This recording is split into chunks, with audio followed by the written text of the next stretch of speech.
Video देखने वालों को नमस्ते। तो आज हम बात करेंगे सऊदी अरब के बारे में। तो हमारी तेल खरीद का जो डेटा आया है वो बड़ा चौंकाने वाला है। और चौंकाने वाली बात यह है कि सऊदी अरब से जितना तेल हम खरीदते थे अब उसका 42% कम खरीद रहे हैं। तो ये बड़ी शॉकिंग चीज़ है। ऐसा क्यों हुआ है, इसके पीछे क्या कूटनीति है।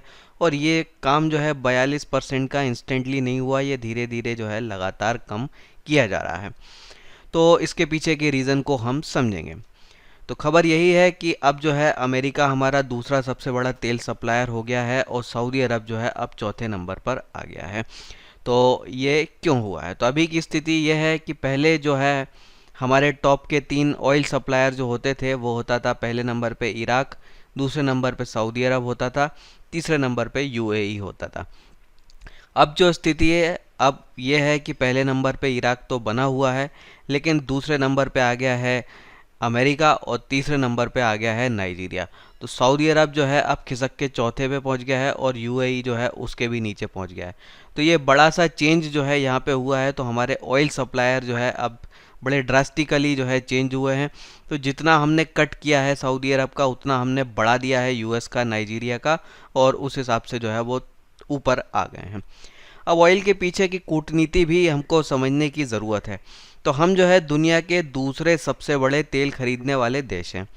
तो पहले नंबर पे है चाइना, उसके बाद जो है हम आते हैं, हम दुनिया के दूसरे सबसे बड़े तेल खरीदने वाले। अब इसका मतलब यह है कि जब हम तेल खरीद रहे हैं तो हम अपनी देश की जनता का पैसा जो है इन सारे देशों के जेब में डालते हैं।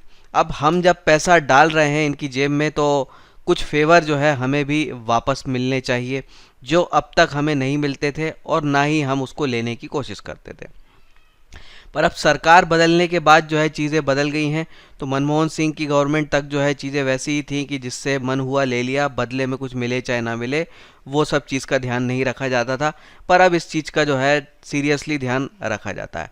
तो अब हमारी कंडीशन ये रहती है कि अगर हम किसी देश से तेल खरीद रहे हैं तो बदले में हमें भी कुछ फ़ायदे चाहिए आपकी तरफ से। तो वो चीज़ नहीं होती थी और अब हम उसकी डिमांड कर रहे हैं। तो जो देश हमें काउंटर में फ़ायदे देगा उसी के साथ जो है हम तेल की डीलिंग कर रहे हैं, उसी प्रपोर्शन में हम कर रहे हैं। और ये चीज़ जो है अब चेंज हो चुकी है। अब यहाँ पे एक बात आपने नोट की होगी कि पहले नंबर पे जो इराक है उसकी पोजीशन बिल्कुल वैसी की वैसी है, उसमें कोई कटौती नहीं हुई है। बाकी सऊदी अरब और यूएई की बहुत बड़ी कटौती हुई है। तो इराक और ईरान दो ऐसे देश हैं जहाँ पे शियाओं की आबादी काफ़ी ज़्यादा है। और बाकी जो देश हैं, पाकिस्तान हो, सऊदी अरब हो, यूएई हो, ये सब जो हैं सुन्नी बहुल देश हैं। तो हमको जो है इस चीज़ की भी बैलेंसिंग करनी रहती है क्योंकि शिया सुन्नी देश जो है आपस में लड़ते रहते हैं। तो इराक जो है क्योंकि एक बड़ी शिया आबादी वाला देश है और जो सुन्नी आबादी वाले देश हैं वो परंपरागत रूप से हमारे विरोधी रहे हैं। जैसे कि पाकिस्तान की अगर हम बात करें, इससे हमारे कई युद्ध हुए हैं। इन सारे युद्धों में जितने भी सुन्नी देश हैं उन्होंने पाकिस्तान का साथ दिया, चाहे यूएई की बोलें या सऊदी अरब की बोलें। तो इन्होंने हथियार बेचने की बात हो, सस्ता तेल बेचने की बात हो, डिप्लोमेटिक सपोर्ट देने की बात हो, ये सारे काम जो है इन्होंने किए हैं।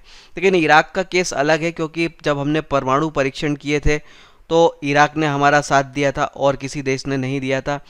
इराक में कभी भी भारत विरोधी जो भी आतंकी संगठन होते हैं उनको बिल्कुल पनाह नहीं दी गई, लेकिन बाकी सारे देशों में दी गई।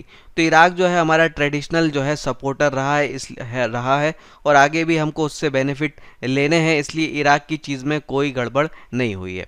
बाकी दूसरे के में कटौती हुई है क्योंकि दूसरे जो हैं वो हमारा साथ जो है उतना देते नहीं हैं। तो अब देखिए हमने जो ऑयल डिप्लोमेसी की है उसका फ़ायदा क्या हुआ है। तो अब हम बिना अगर अपना पैसा खर्च कर रहे हैं तो बदले में हमें कुछ फेवर चाहिए। अब ये फेवर हमें वापस मिलने लगे हैं और ये आप इधर खबरों में देख सकते हैं। तो यूएई ने जो है, यूएई की 17 कंपनीज जो है अब हमारे देश में इन्वेस्टमेंट कर रही हैं। और अगर हम बात करें उनके जो 7 बिलियन का करीब जो है इन्वेस्टमेंट जो है यूएई की तरफ से जो है भारत में आ रहा है। और अगर हम यहाँ की भी बात करें तो दाऊद इब्राहिम पर भी बड़ा एक्शन जो है यूएई ने लिया है।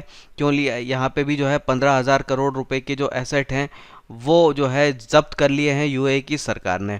तो ये सारी चीज़ें क्यों हो रही हैं? क्योंकि हम जो है अब स्ट्रिक्ट हो रहे हैं। मुफ्त में अब हम तेल नहीं खरीदेंगे, तेल चाहिए तो भारत विरोधी एक्टिविटी आपको बंद करनी पड़ेगी। तो ये चीज़ जो है अब हम स्ट्रिक्ट हो गए हैं। तो इसी का असर आप देखिए कि इस प्रकार की हमें खबरें देखने को मिल रही, जो कि पहले की सरकारों के समय जो है हमें बिल्कुल देखने को नहीं मिलती थी।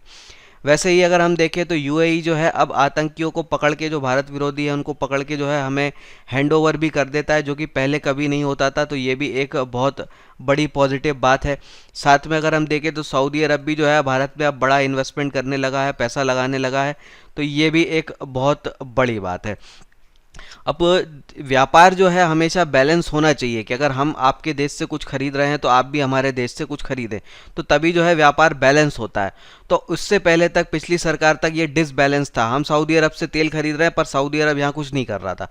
तो अब जो है मोदी ने इस चीज़ को बदल दिया है। तेल जो खरीदारी जो है वो शर्तों के आधार पे हो रही है, और इसी का फ़ायदा जो है अब यहाँ पे हमको देखने को मिल रहा है कि अब भारत में जो है ये सारे देश जो है इन्वेस्टमेंट करने को मजबूर हैं, क्योंकि दुनिया का दूसरे सबसे बड़ा तेल खरीदार जो है अब बिना शर्तों के नहीं खरीद रहा है। तो ये सारे बेनिफिट हो रहे हैं। अब इन बेनिफिट का एक अल्टीमेट नुकसान जो है पाकिस्तान को हो रहा है। तो पहले क्योंकि हम स्ट्रिक्ट नहीं होते थे तो पाकिस्तान को फेवर मिलते रहते थे, जो अब बंद हो गए हैं। तो अभी जो है हाल ही में यूएई ने वापस मांगा है पाकिस्तान से अपना कर्ज। साथ में अब सऊदी अरब भी जो है उसी को वापस मांगने लगा है, जो भी कर्ज उन्होंने दिया था उनको बोला जा रहा है कि एडवांस में प्रीपे करो। अब यहाँ पे मजबूरी में सऊदी अरब को, मजबूरी में जो है पाकिस्तान को ये लोन जल्दी से जल्दी चुकाना पड़ रहा है, क्योंकि नहीं चुकाया तो तेल सप्लाई जो है यहाँ पे पाकिस्तान की रुक सकती है। तो ये लोन जो है पाकिस्तान चुका रहा है चाइना से एडिशनल लोन ले लेके। तो ये चीज़ भी जो है आपको देखने को मिल रही है, क्योंकि हमारी जो ऑयल पॉलिसी है वो अब चेंज हुई है। तो बहुत सारे पॉजिटिव असर जो है हमारी इस कूटनीति में जो बदलाव हुआ है उसके कारण देखने को मिल रहे हैं। इस पर आप अपने विचार कमेंट में रखिए। फिर मिलेंगे। जय हिंद।